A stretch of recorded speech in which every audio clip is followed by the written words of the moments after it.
que si vous la frottez, vous la brisez. Ça veut dire que c'est quelque chose qui a un parfum, mais c'est un parfum tellement intériorisé qui répugne tellement à se donner en spectacle qu'en vérité c'est très très riche, mais il faut faire un grand effort. Qui sifte Kohen Ishmurudat, les paroles le Kohen, il a quelque chose, il a du contenu. Eh bien lui, il a une attitude de garder. C'est seulement les gens qui vont chercher qui trouveront. Oui, parce que au contraire, c'est une telle richesse. Le Kohen, c'est la pnimiut, c'est les gens qui ont une intériorité. Le Kohen, c'est celui qui rentrait dans le Kodesh HaKodashim, dans le Saint des Saints. C'est la personne qui a le plus de contenu dans le peuple juif.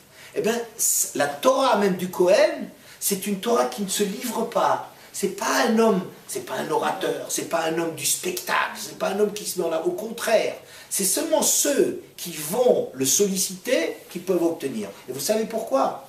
Parce que si on sent qu'une personne possède quelque chose, ça veut dire que nous-mêmes on possède quelque chose de cela. Si on est intéressé par des gens qui ne se livrent pas facilement, ça veut dire qu'on sent que là derrière cette pudeur, derrière cette tsniout, cette réserve, en vérité c'est une réserve de trésor. Le deuxième personnage, c'est Mordechai. Mordechai, c'est Maradachia, c'est l'amir, c'est des parfums de la Ktoret. Et la Ktoret, c'est un parfum qui ne donne son goût que quand on la brûle. C'est aussi quelque chose qui ne se livre pas. Regardez maintenant, si vous voyez les choses comme ça, il y aurait une lutte avec comme arbitre Arachvéroche entre deux camps. Entre les camps de ceux qui n'existent que parce qu'ils se livrent, que parce qu'ils se donnent, que parce qu'ils nourrissent les médias, que parce qu'ils se mettent sur le devant de la scène. Et les opposants, c'est quoi? C'est au contraire, des gens qui gardent leur distance, qui ne se révèlent pas, qui ne se montrent pas, qui ont ils ont du contenu. Ils ne se livrent pas comme ça. La compétition, c'est entre les deux, entre deux façons d'être. Alors c'est quelque chose d'extraordinaire, si vous réfléchissez. Je vous ai dit que la fête de Purim, c'est la mise en place d'un monde où l'homme est la vedette. Et vous voyez que dans ce monde où l'homme est la vedette, il y a deux façons d'être. Il y a d'une part ceux qui se mettent en avant et qui, Beharoto, qui montrent, qui donnent à voir, Kofetz Barosh, qui sont pressés d'être sur le devant de la scène, oui, molaires, ceux qui sont présents, qui veulent diriger. Et il y a, à l'opposé de cela, il y a aussi ceux qui sont tout à fait un autre modèle, un modèle de gens qui n'interviennent pas sur le devant de la scène, qui au contraire gardent leur richesse, gardent leur tsniout. Le triomphe de cette catégorie-là, le triomphe de Mordechai et Esther, déjà cela, ça prouve qu'il y a une main derrière, qu'il y a quelqu'un qui tire les ficelles, puisque dans l'ordre des choses, la raison du plus fort est toujours la meilleure. Des gens n'existent à cause de leur nombre, de leur force, de leur ruse, de leur stratégie. Or ici, ça va être, on va voir que les gens qui ne veulent pas, va-t-il Esther, Esther elle a été prise de force, elle ne voulait pas être reine, ça ne l'intéresse pas. Elle sent qu'elle peut se réaliser beaucoup plus dans sa vie intérieure, dans son foyer, dans son petit cercle. Elle se rend compte qu'en vérité avec ça c'est beaucoup plus porteur de richesse, et c'est ça ce qui va triompher dans cette pièce de Purim. Vous voyez? C'est ça, en vérité, les mitzvot qu'on a à faire à Purim. Ça veut dire.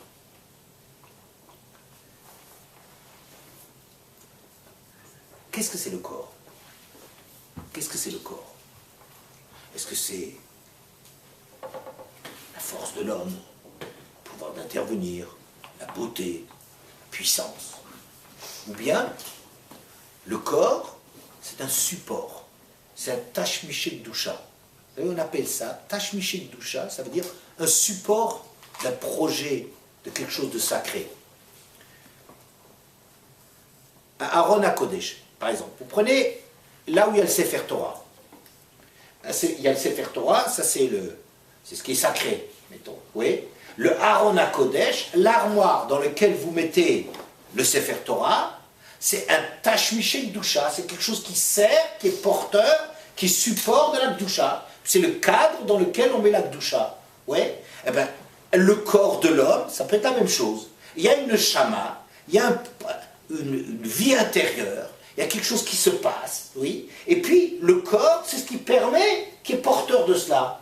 Donc, on a un regard sur le corps, non pas comme quoi d'être exhibé, il doit être montré, qu'on n'existe que par la beauté, ou la force, oui, mais au contraire, que le corps, il est respectable, parce que le corps, il est porteur de la Gdusha de la Neshama. Il y a une âme, il y a un vécu, il y a une vie intérieure.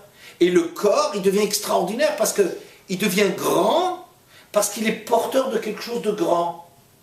Hein? On dit, vous savez que la mitzvah de tzitzit, la mitzvah de tzitzit est une mitzvah que, comment je vais vous lire ce que le Maharal dit là-dessus en un mot.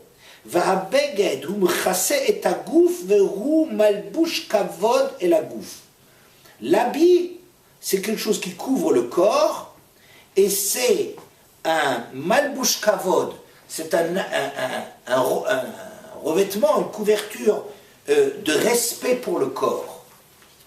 Qu'est-ce que ça veut dire cette phrase? L'habit, c'est quelque chose qui montre le kavod du corps. Qu'est-ce que ça veut dire? En quoi l'habit, c'est le kavod du corps? Pourquoi? À l'image du corps. L'habit doit être à l'image de ce qu'on a à l'intérieur, de la neshama.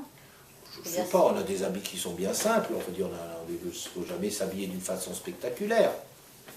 Il y a celle qui va s'habiller, ou celui qui va s'habiller en voulant attirer l'attention particulièrement sur lui, et il y a celui qui va s'habiller d'une manière parce que il aime son habit. Je ne dis pas qu'il ne faut pas aimer, il faut aimer son habit, mais pas forcément, c'est pour lui. Il va s'habiller pour lui et non pour l'autre. Oui, mais c'est ici, le reflet de l'intérieur, l'habit. Voilà. le Maharal, il dit ici, il définit l'habit de façon générale. Le fait d'habiller le corps, Respect. Bah oui, quand c'est il le expose respect, son corps, oui. Ça veut dire qu'il ne respecte pas son corps. Voilà. On peut dire, par exemple, l'habit, il a quelque chose, c'est ce qui distingue le globe de l'animal. Oui. Un animal est nu, il n'y a aucune gêne à cela. Un être humain est habillé. Donc on peut déjà dire que l'habit, c'est du kavod, c'est la dignité humaine. Mais je pense que c'est plus fort que cela.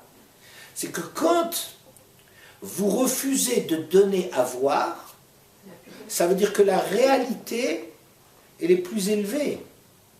Si on dit que la tsniout, c'est quelque chose de sérieux, ça veut dire, c'est pas simplement des questions de manches ou de trucs ou de ce qu'on...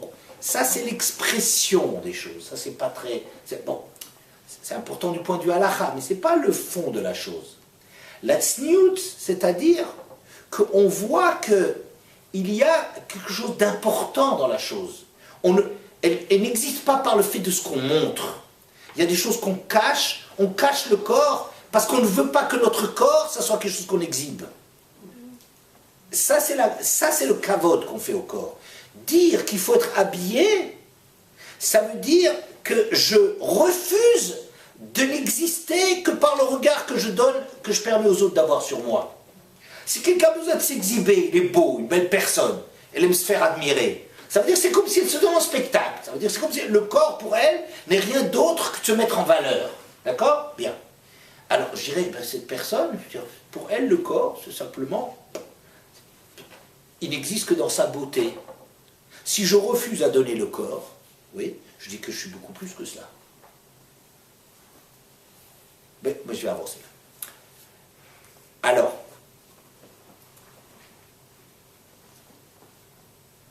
donc, le conflit qu'il y a dans la Megillat Esther, c'est un conflit entre ceux qui montrent, qui mettent en avant, et les gens qui vont garder, les gens qui ont une richesse. Et ça c'est la mitzvah de la Souda de Purim. La mitzvah de la Souda de Purim, c'est, pourquoi est-ce qu'on fait une Souda? Parce qu'on dit que le corps, il est grand. On nourrit le corps. C'est pas simplement pour être heureux dans la fête, on sait qu'on a un corps. Eh bien, il faut aussi pour être heureux dans la simcha, il faut manger, il faut boire, il faut chanter.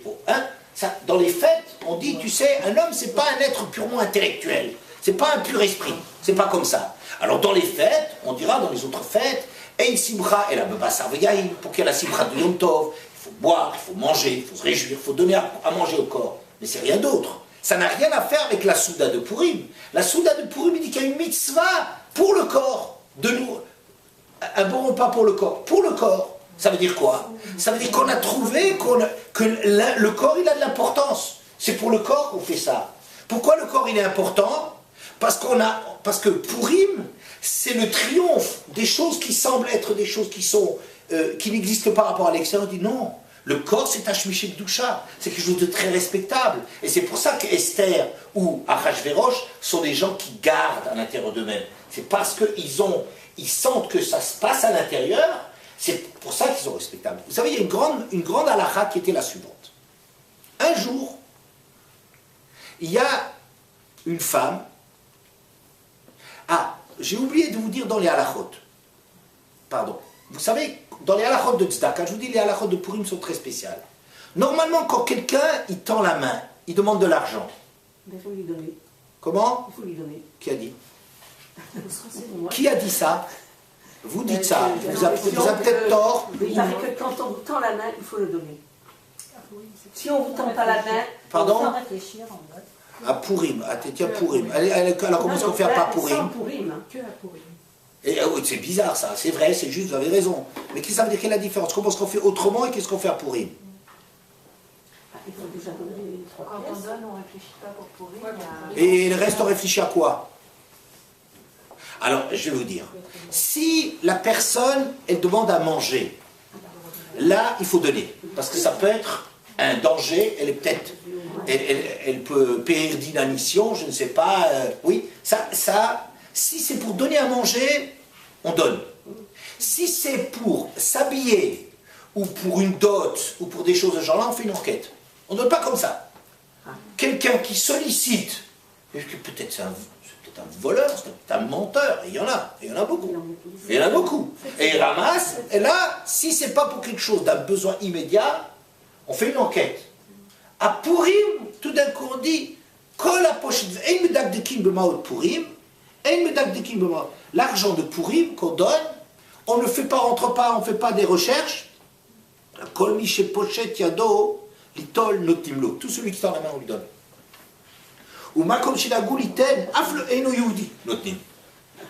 Et là, on a l'habitude de donner même au nom juif, on donne. Même si c'est pas le jour de Purim. Ah, oui. Même au nom. Même au non juif, ça veut dire... Non, ça, on donne aussi aux non-juifs de façon générale, mais ça s'appelle Mipnei Darkei Shalom, pour ne pas créer de tension. Pas pour qu'ils disent, ouais, les juifs, ils donnent qu'aux juifs et pas aux autres. Donc ça veut dire qu'il faut, en vérité, aussi donner aux autres. Aussi. Pas autant, mais on donne aussi. Mais, ici, le problème est suivant. On a de l'argent pour Purim, qu'on va donner aux pauvres. Et bien, à Purim, là où on a l'habitude de donner aussi aux non-juifs, on peut donner de l'argent de Purim aussi aux pauvres. Oui. C'est considéré comme la mitzvah de Matanot Laïdémim. Je ne sais pas, ne va pas la chercher. Bon, je ne peux pas dire. Je ne sais pas.